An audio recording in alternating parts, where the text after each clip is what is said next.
Assalamu alaikum wa rahmatullahi wa barakatuh. Se që njeri gabon, dhe gabimi është gjë e neveritshme, gjunahu, sepse bëhet shkak mu largu nga Zoti. Por ma problem se vetë gabimi është qasja ndaj gabimit.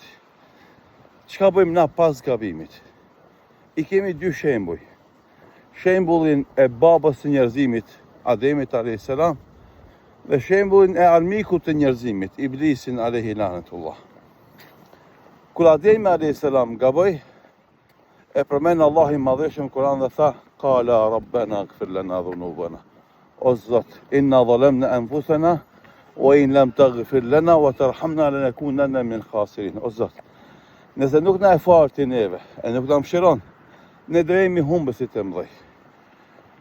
Shife, fajin ja adresoj vetës, e mori fajin për sipër, tha ne i bënëm zullum vetës son.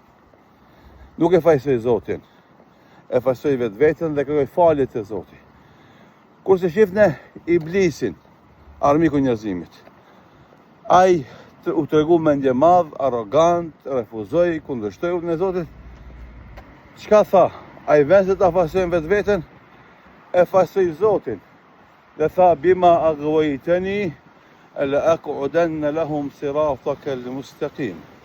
Për shkak se ti mu më devijove ndaj thite, unë tani do u bëj kurthe atyre në rrugën e tyre drejt teje. Dallimi është shumë i qartë. Njeriu i mirë, besimtari i devotshëm, gjë që gabon, kërkon faljen e Zotit të tij. Dhe kështu e fajsojnë vetën dhe mundohet ta përmirëson atë.